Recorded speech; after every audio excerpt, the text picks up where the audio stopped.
Hello, and welcome to episode 102 of the Vacation Rental Blueprint. I am Tim, and I am joined today by my co-host TC, and we're here today with another great episode, deep diving into the world of short-term vacation rentals. TC, how are you? I am doing well, as you know, just returning from a Disney cruise, which I think we'll talk about a little bit later. We are Got going to get a into that, yes. got a lot to share, but yeah, doing great. Excellent. So yeah, episode 102. Very excited to continue our conversation in the area of short-term vacation rentals, and as we wrapped up our first episode, I got to thinking, we should really spend a minute here just aligning on what we mean by short-term vacation rentals. People think Airbnb, VRBO, and there's a wide range of properties and opportunities and businesses in that space. So TC, you've been doing this a little while. I'm getting into it. We're both aligned on short-term vacation rental being the type of property we want to be investing in. But when you hear short-term vacation rental, how do you define it? Well, I think about it a little bit differently today than maybe at the very beginning. Today, I clearly see it as owning and operating a business in the hospitality space. At first, I thought it was just kind of cool to own a home and yeah, rent it out to some people, make some money. But now that I've been into this for quite some time, this is clearly a business that has to be managed as a business. Could be a condo, could be a townhouse, could be a single family home, but it really is that home that is typically in a location where there is a lot of tourists. But this is a business, it's a hospitality business. It has to be treated like one, has to be run like one. And that's a little bit different lens than I had when I first got into owning one. And it's a fine line too, right? I mean, when you think about a hotel and you know, full service housekeeping every day, a lot of amenities, a concierge, and then a short term vacation rental is a little different, but still playing in the same space and going after the same guest. And that guest, I look at it as, a family looking to make memories, really. It's instead of a hotel. And I think back, growing up and I really think of us as or me at least as one of the OG Airbnb short-term vacation rental users because every summer we're in North Carolina on the beach, Oak Island, North Carolina, and we are renting a beach house because we had a big family. Growing up, I can't imagine my three brothers and I uh, tearing each other apart, in a single hotel room, and so we were really early to the game on that vacation rental front. And I think it really created fond memories. And then also from the get go, showed me the real impact and power of vacation rental over a hotel because you've got more space, you've got kind of areas to come together, but then also you have areas for privacy if you just need some time to separate and relax. And when I think of that vacation rental, it is like you said, it's not necessarily a suburban house with a suite off to the above the garage. This is something about making memories and bringing families together. And I know that's how you and I both market our properties. When we're communicating to a guest, it's all about togetherness and family, and we hope you enjoy our space to make those memories. Well, and you and I both have a very recent situation that we can share with our listeners. So there is a family of four, small family, could have easily fit in a hotel room. And they had made a last minute decision to come to Orlando. They were looking for a home, even though it was a family of four. Their primary objective was to create a great environment for the family, one that when they were finished with their day, they could gather in the family room, they could cook in the kitchen, they could really have some fun family time. And that was really important to them. And we heard that loud and clear. And Tim, we had 24 hours to get the reservation all buttoned up. You had to do a last minute inspection to make sure it was ready for the guest. And I think the awareness that we have had over time is how important the space is to the guest on their vacation. It's a huge responsibility that I think you and I both feel, because when that family of four checked into the house, it had to be an outstanding beginning of their experience. Now, their experience is going to be a lot more than the house, but the house is the first impression they get. And the hospitality industry, it doesn't get any more important than that. And we feel that as a personal obligation to bring that to life for the guest. And I think that's important for anyone interested in getting into the hospitality short-term rental business is we have a responsibility to the guest to run a great business for them because it's about their experience. With any business, you have competition, and you have to be mindful of your competition and understand that if we're not providing great service and hospitality and just genuine a great welcoming to that guest and opening lines of communication for that guest during their stay, our competitors will. And so maybe they will stay with us this one time, and maybe they'll try a hotel next time, and they will compare. And it's so important, by looking at this as a business and not just, oh, I'm going to buy a house, I'm going to rent it out, I'm going to have a property management company operate it, I'm going to have a cleaning company operate it, and I'm just sort of going to be hands off. That really opens you up for your competitors to have the high ground. And there's a lot of competitors in this space. It's not just other short-term vacation rental owners. It's, hotels, it's different types of vacation clubs and cruise ships and all of those different competitors out there, that if you look at it from a business, I think you are just more prepared to assess your competitors and understand that you need to establish a strategy that's going to differentiate you from those competitors. And Tim, you'll remember this. We make mistakes, and we shared with all of our listeners on the first episode that we're going to share our mistakes and our learnings to further illuminate some things they need to be aware of. We had a family traveling in from the middle part of the country. This is a few months back. And for whatever reason, their flights were delayed and they didn't check into the house until about 2 o'clock in the morning. We were Right. pretty confident we had everything set up beautifully. We had their door code set up. We triple checked everything, but still, they got to the house and their code wouldn't work. It was two Right. o'clock in the morning. And that's such a huge mistake. I mean, what I took away from that is I'm never going to go to bed again until that guest is checked into the house, because I got to look on the video doorbell, those kids' expressions, not being able to get into the house. They were tired. You could tell it was a terrible day. And now I started their vacation with a disappointment. So when that happens, and I promise you, we're all going to make mistakes, but when that happens, the best thing we can do is recover with grace. That's what you and I did. We spent 24 hours doing nothing but recovering with what we hoped was grace. And based on the fact that we got a 5-star review at the end of that, I don't know how we got that. That was the grace of Yeah. the guest. And that's the business mindset. The business mindset is, you kind of prepare for the worst, hope for the best, and make sure that your strategy covers the full spectrum of that. And we knew, okay, we messed this one up, but we also know that we're going to fight like hell to recover this guest and take care of them. I think if you're not looking at it from a business mindset, you look at it and just say, well, missed that one. Oh well. It's okay. There's other people that will rent this property. But by going after and understanding that every guest is a return guest for you, there's going to be some guests that maybe don't take care of the property the way you want to take care of it, and that's a whole nother episode that we'll dive into. But it really goes back to, how do you embrace that business mindset?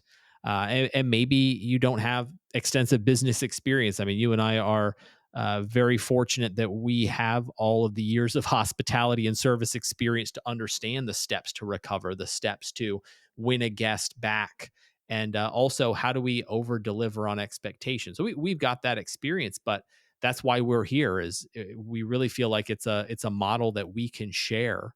And throughout these episodes, I do think I just want to be clear. We're not trying to dissuade anyone from short term vacation rentals, and we're not necessarily trying to persuade anyone to get into short term vacation rentals. I think you and I are really just focused on trying to provide a very clear vision for what this is so that you can make that decision for yourself if this is something that's interesting and exciting for you. Because just like you and I love hospitality and love guest service and we love building teams and taking care of teams, completely acknowledge not everyone does and not everyone is cut out for this. But I think by providing just that honest assessment and the realities of this industry, I think we're going to really find some great, great future short term vacation rentals out there and vacation rental owners out there. And, our goal is just to help them along the way. Yeah, and Tim, you talk a lot about the decision matrix to get into the business of managing short-term rentals, and I think that is the very first part of the decision matrix. Do you love hospitality? Do you want to Right. be in the hospitality business? Because what that means is you're on call 24/7. I mean, Tim, Right. you were covering for me when I was getting the Disney cruise experience that when that guest has an issue with a television remote, that may not seem important to us, but it's really important to them.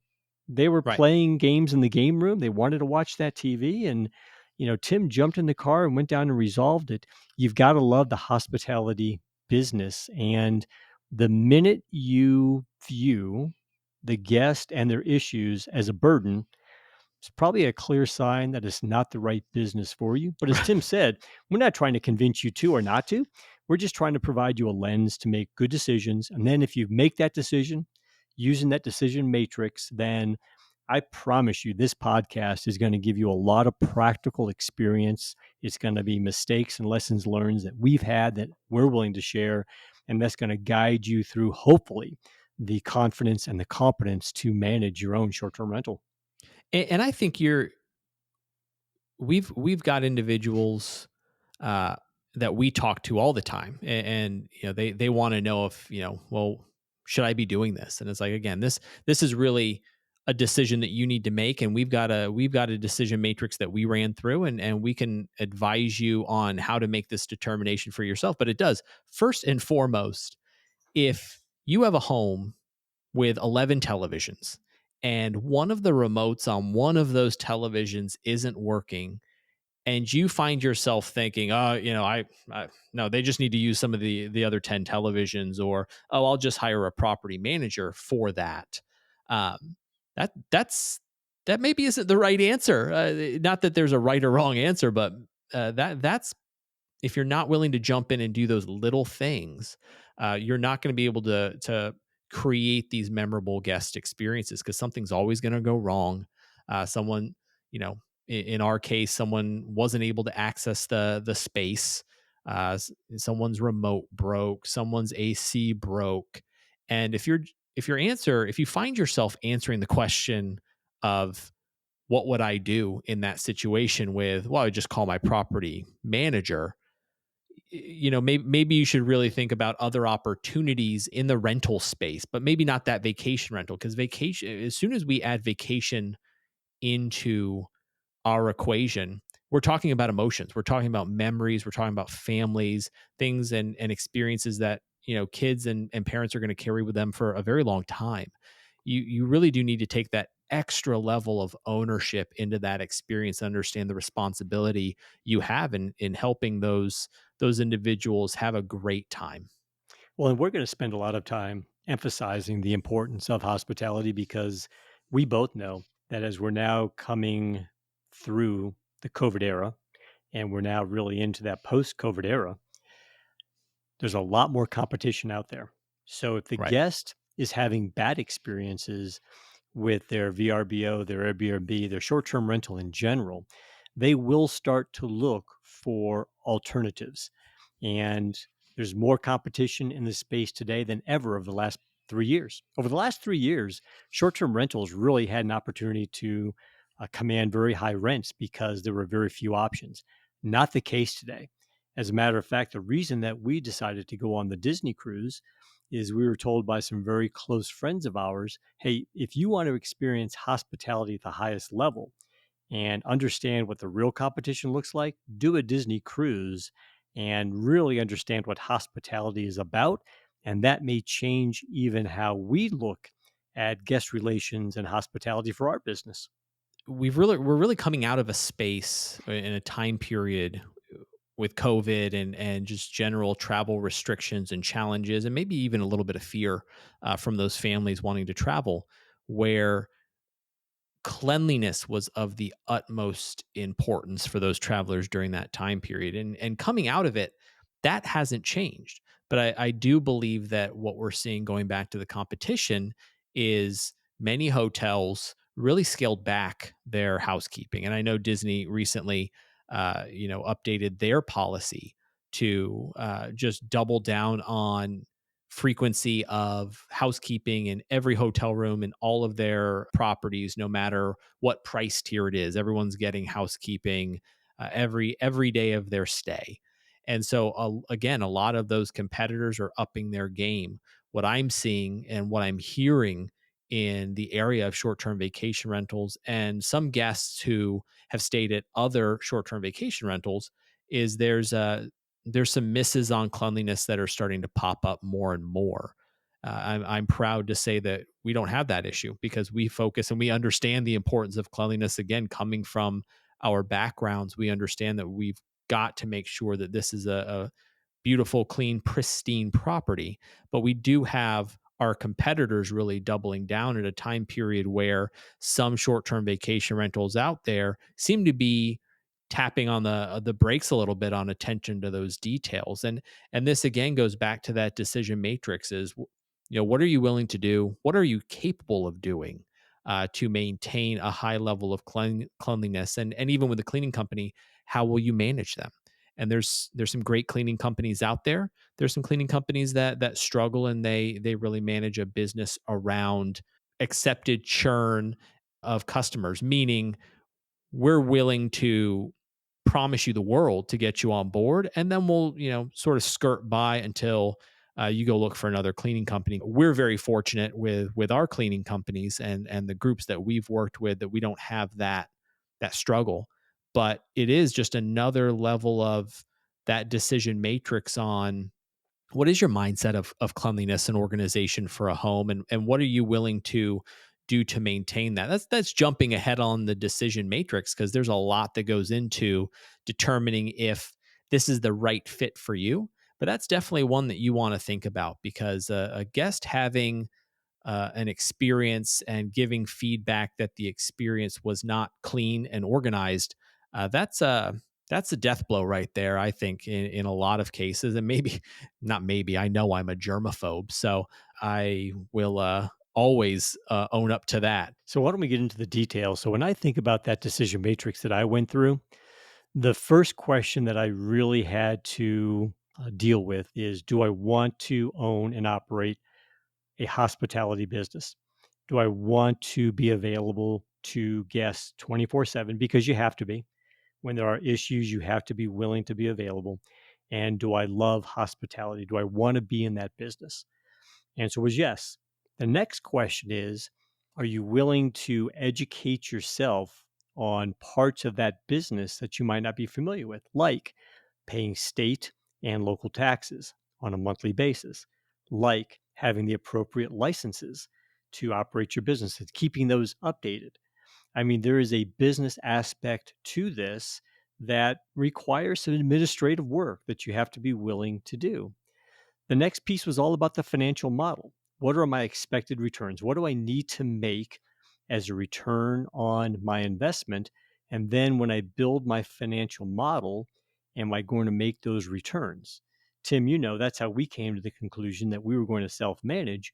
I was not going to make those returns if I turned the property over to a property manager.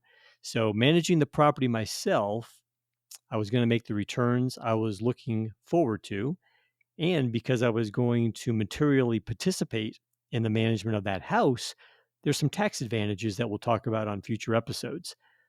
And then, really, the last piece was am I willing to go through all the work that's required to create listings and the marketing of the property? Because it's not just something that takes care of itself.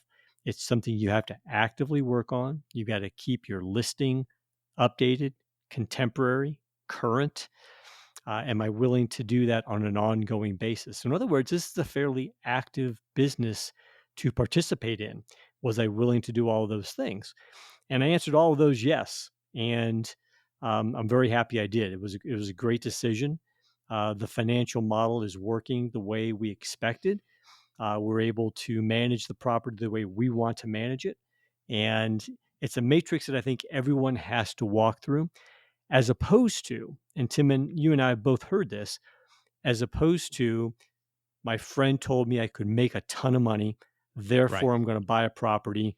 That is not the decision matrix that's going to set you up for success. So what we're recommending is not the only decision matrix, but it's one that we used and we found to be a good lens to apply to the decision of do we ultimately want to get into the business or not.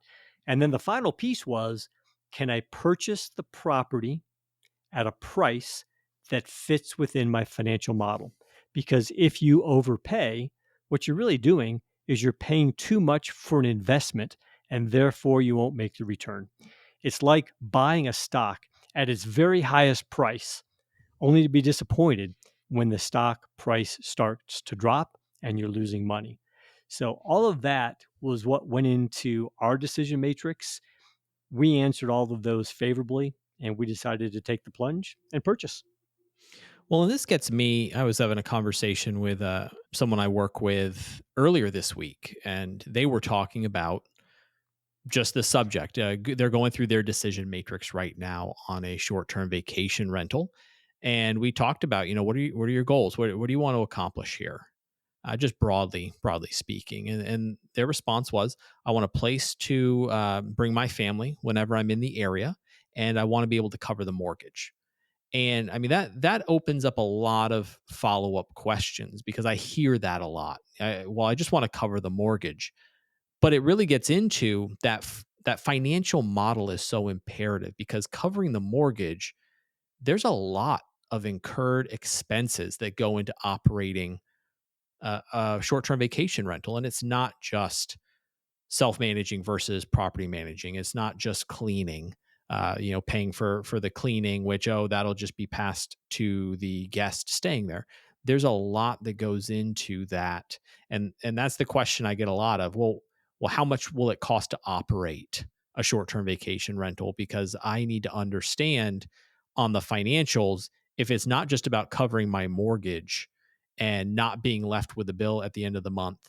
How do I model that out? And that's where, you know, I know we're working on a couple models to share publicly with listeners that kind of help guide them through the process to think about it. But I'd love to hear just when you were going through that decision matrix, what you were accounting for beyond the mortgage, that really covered your bases to say, I can accomplish what I want to financially. And yeah, not property management, but there's definitely other percentage points that go into those expense structures.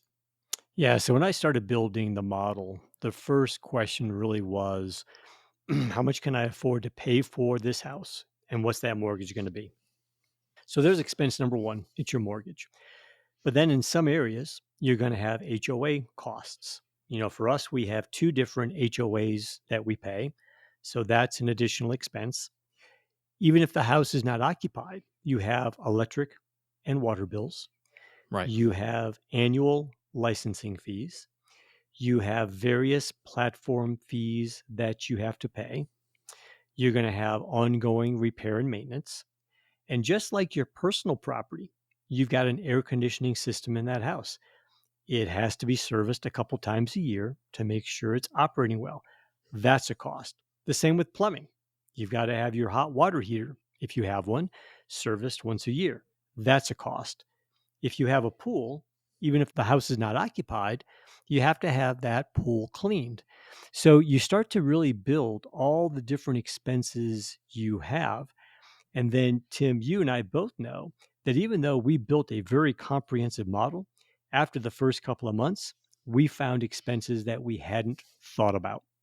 So then you have to go Right. back into your model and make those adjustments. But it really started with what's the mortgage that I can afford in my financial model, and therefore how much can I pay for a house?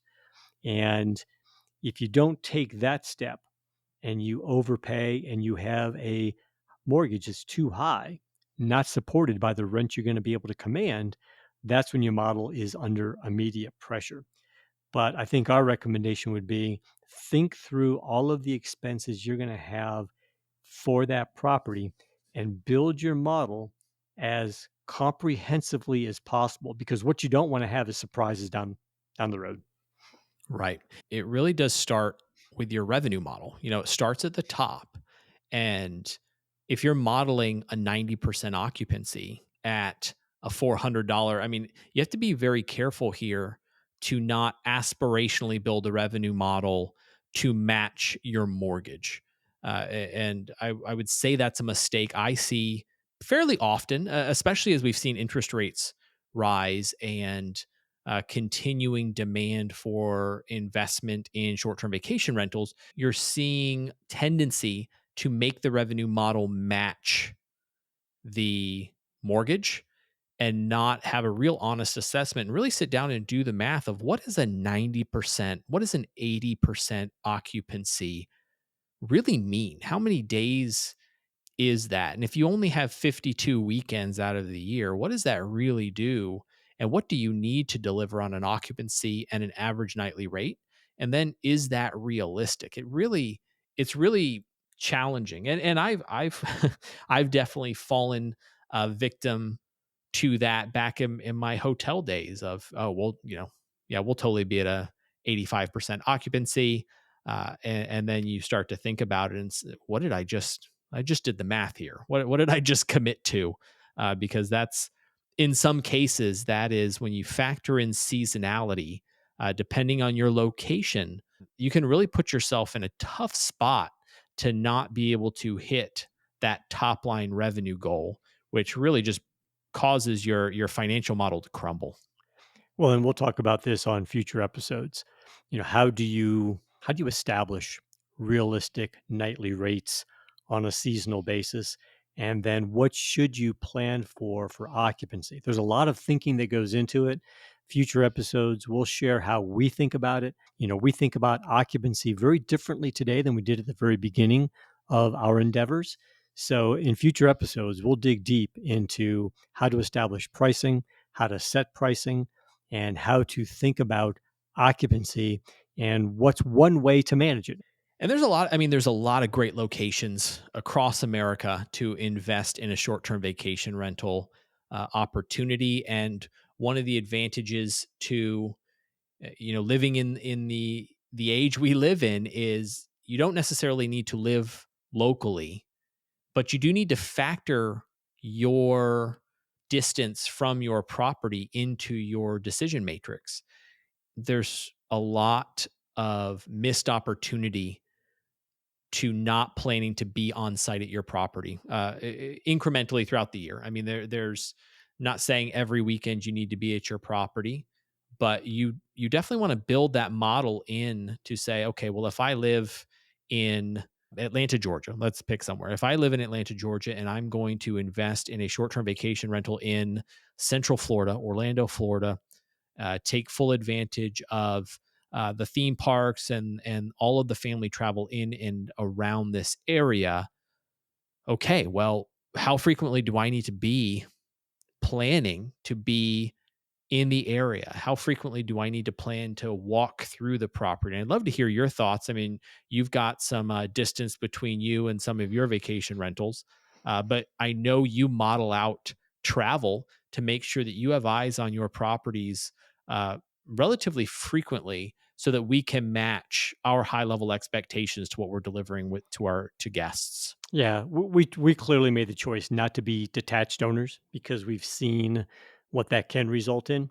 So we do provide a pretty high touch to make sure the experience to our guest is being fulfilled with each and every reservation. We travel in often, but we'll talk about this in future episodes as well. Building your support team where your short term rental is an absolutely essential component to successfully self managing a business. And it provides you with the eyes and the hands when you can't be there because you can't be there all the time. But we do come in pretty often because we provide that really, really high touch. Hey, you want to have a little fun and talk about one of our competitors, the Disney Cruise Line? Yeah, so I feel like we're on episode 102. I feel like we've just pre-written episode 103, 104, and 105. So we are good. We're gonna be able to have three great episodes coming up just in everything we've talked about today. But yeah, the cruise, admittedly, something that I've been hesitant to do, never really interested me just because I've been on a boat and I've experienced the unrelenting rock of a boat in the middle of both the Pacific and the Atlantic Ocean. So the thought of a cruise to me, you are braver than I, sir. So congratulations on knocking out your cruise, and would love to hear about the experience in general, and then how the hospitality and service kind of opened up some new potential for what you do. So here is another competitor that all of us in the short-term rental business have to be aware of, and it's the cruise lines. They have opened back up. They are operating smoothly, and two very good friends of ours went on a Disney cruise recently. They know how we like to manage our property with a high level of hospitality. And they said, you've got to go on a Disney cruise. Even if you don't like cruises, you have to go on one because that's going to give you a level of awareness as to what hospitality is really all about. So we did.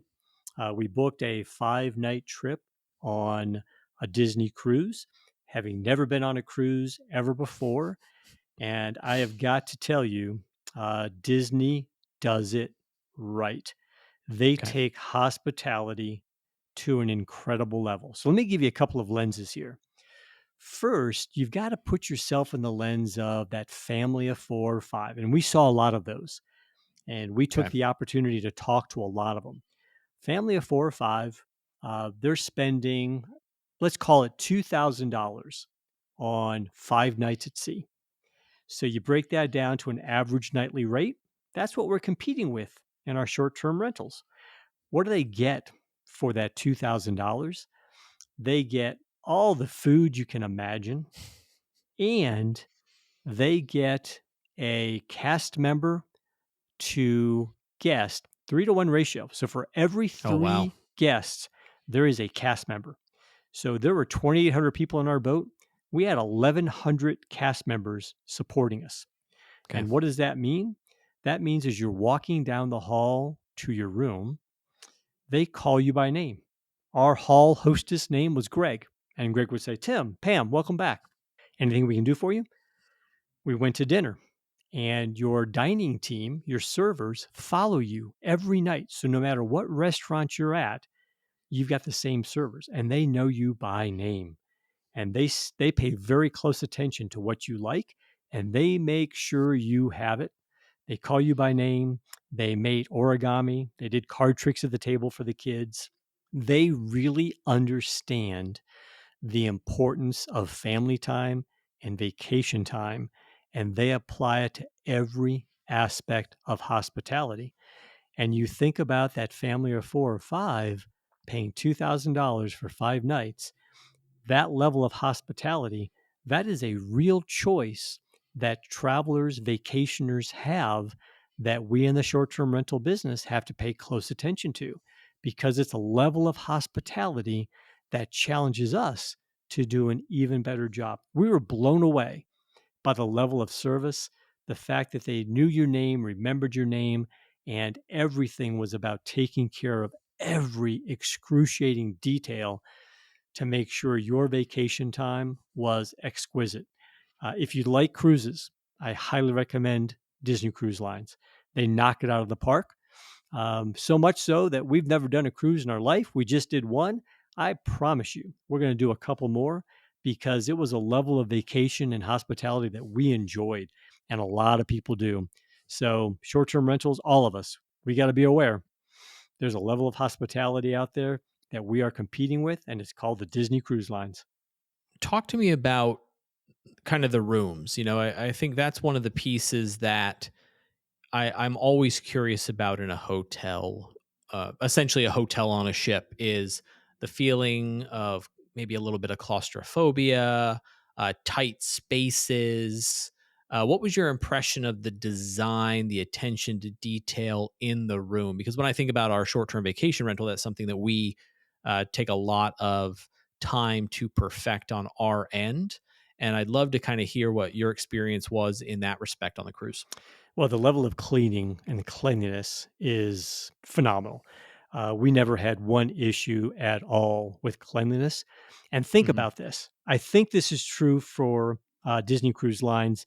If I'm wrong about this, someone will call me out. But the day that our ship came back to port, we were off the boat by 8 o'clock in the morning. There Mhm. was another 2,800 people leaving at 4 o'clock in the afternoon. So they have to turn that Right. entire ship around, and they do that every single day. That ship is always at sea, and to establish that level of cleanliness in such a short period of time was unbelievable. But to answer your question directly, here's what I found. I was worried about that, but surprising to me how little time you really spend in that room when you're on a cruise ship. We Yeah. found ourselves doing activities. I mean, let me tell you what, I'm a bingo pro now. Never thought I'd call myself a bingo pro, but I am a bingo pro now. And boy, can I karaoke. So, what you see on a cruise line is individuals' inhibitions come down. They don't spend Yeah. any time in the room. The only time they go to the room is really to catch a quick sleep, and then they're back at it. So, yeah, they are small. Showers are small, rooms are small. They do creak at night. So, I was wearing earplugs so I wouldn't hear the creaking. You're on a ship. Right. So, and I will tell you, the first night, we did not have our sea legs. We weren't sick at all. But as we were walking down the hall, we were going from side to side because we just couldn't establish a straight line. But by day number two, we had our sea legs. Everything was great. So it's definitely they're tighter quarters than you're used to in a hotel room. Right. But there's so much for the traveler, the vacationer to do. No one spends time in the room. They don't have to. There's just too much to do.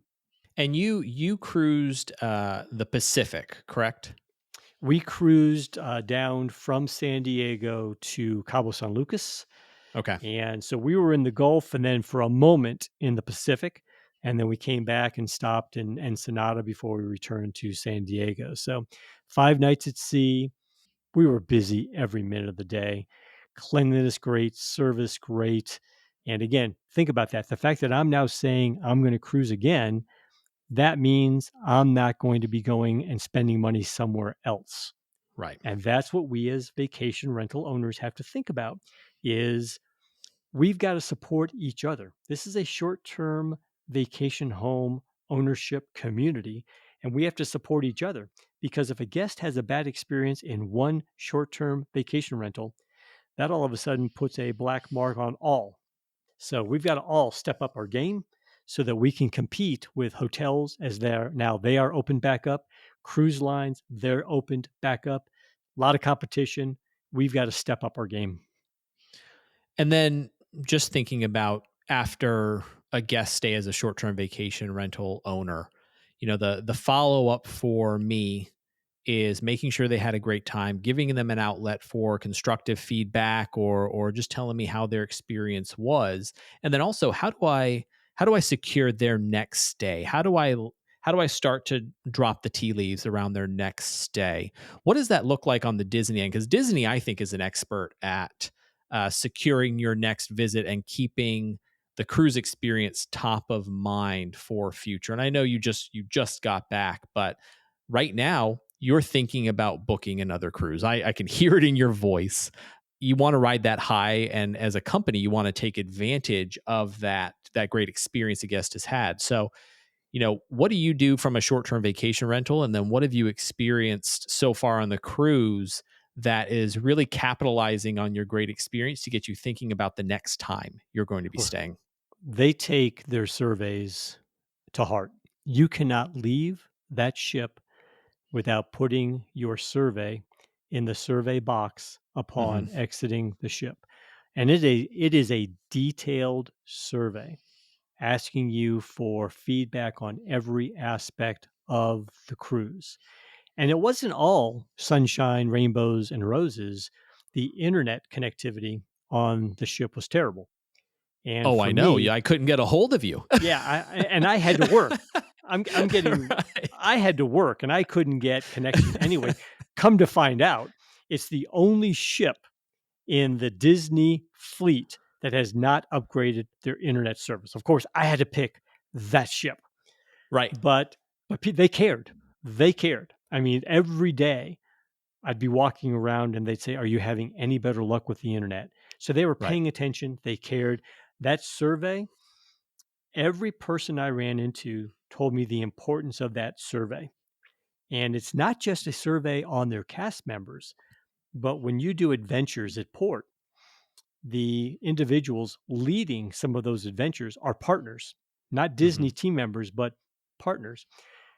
Those partners know how critical that survey is because they will no longer be a Disney partner if the experience they provided didn't meet the Disney expectations. So, what I took away was number one, the survey and asking the right questions, critical. And number two, every component of the business was a reflection of Disney. And they took that to heart. That was a huge learning for me.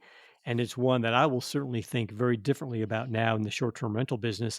That when I have somebody visit the home for a repair or whatever, that person that's entering the front door, even though they don't have our logo on their shirt, they are a reflection of us. So I've got to do a much better job of educating our vendors, our support team on the importance of maintaining the hospitality that we hang our hat on. And that's that survey, that post checkout survey. I think you really hit on a very important and often overlooked aspect of what we do, and making sure that you provide an outlet for the guests to provide feedback to you directly post checkout. It serves multiple functions. One of them is we want, if you had a great time, we want to hear about it. If we missed on a couple areas, we want to hear about it, and we want to make sure there's an outlet to that.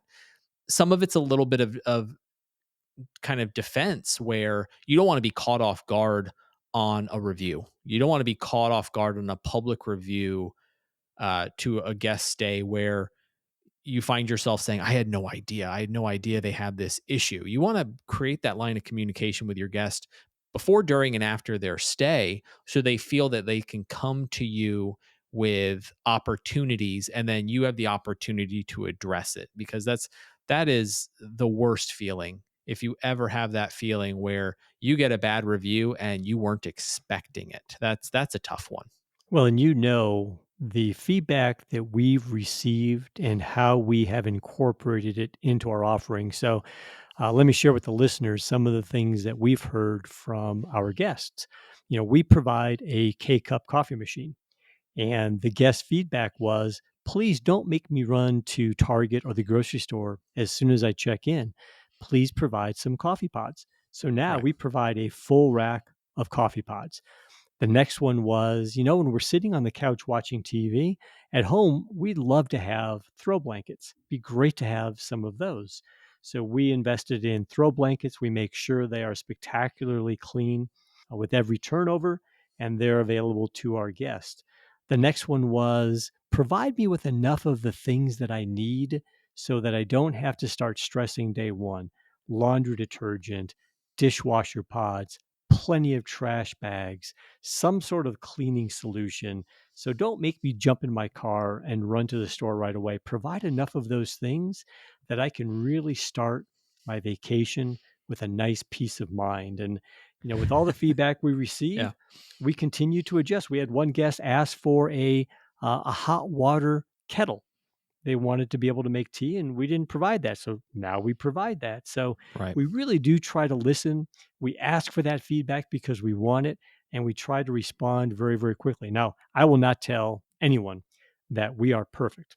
We are learning, we are making mistakes, but the one thing Exactly. I can promise is we come at this with a strong desire to provide great hospitality. And that goes back to before, during, and after a guest stay, we build the lines of communication so that they can let us know what we can do to improve. They can tell us what they most valued about the experience, and we've got to take all of that feedback and turn it into something for the next guest so that we don't have that same feedback. I think of, as a parent, there's no worse feeling than getting to an Airbnb. You just got in from either a road trip or the airport. You get in and your kids run to the restroom and you just hear that, Dad, there's no toilet paper in here. It's like, oh goodness. Okay, here we go. And it's those little touches that we were fortunate never to make that mistake, that specific mistake, because we've experienced it. Um, but it just really goes back to being empathetic to the guest experience, thinking like a guest at your house, thinking about, well, if I were staying at this house, here's what I would want. Here's what I would need. I've got this great, beautiful kitchen. One of the advantages to staying at a short term vacation rental over a hotel is I have a full kitchen to feed my family so that we don't necessarily have to eat out for 7 days in a row. It'd be great if I had a shopping option. It'd be great if I knew where the closest grocery store was, the closest big box retailer. But then also, are there some services out there that are local that could get me groceries and potentially even stock my kitchen for me before I arrive? Those are all learnings that we've pulled from both our own experience as guests as well as guest feedback to our vacation rental. So the more you can, as a business owner, the more you can listen to your customers, the more you can think about yourself and put yourself in the shoes of a customer. And the more you can just go out and do exactly what you did, go out into the field. We're so fortunate. We work in an industry where you can go on a cruise and say, I'm doing market research, right? Like that's amazing. And if my accountant is listening, no, I'm not expensing that. So please No, don't no, look. no, no. No, no, no, no, no. So, Tim, what we've done, I think what we can continue to do on these episodes is share some competition stories with our listeners because we're in a business with a very large amount of competition. And, I Right. think this podcast, we've done a couple of things. First, I hope we've at least started to scratch the surface on providing our listeners with a decision matrix to decide whether or not getting into the business of self managing a short term rental vacation home is right for them. And Right. then, secondly, provided you some lens into competition and the space. We'll continue to do so. And as we go further into our episodes, we're going to be providing you some real detailed information, assuming that our listeners are individuals that did make the choice. They applied the decision matrix. They made the choice to jump into and own and manage a business in the short-term rental industry. And now we're going to start providing you with practical experiences, some mistakes, some learnings to hopefully uh, provide you both with the confidence and the competence to manage your short-term rental. So yeah, decision matrix. If you don't like customer service or it's not something that's interesting to you, if you're not a fan of financial modeling or business planning or thinking about uh, what you can do to anticipate a customer's needs, short-term vacation rental is not for you. But what I will say to counter that is that's probably, if you're listening to us today, you're probably not, if you've made it this far into this episode, that's probably not you. So this is an amazing opportunity if you come at it with the right strategy and with the right intentions and the right understanding that it's okay to make mistakes as long as we learn from those mistakes, as long as we use those mistakes to improve our business, which ultimately means creating a special opportunity and a special experience for our guests to come together and utilize your space to have family memories and make those memories as part of a larger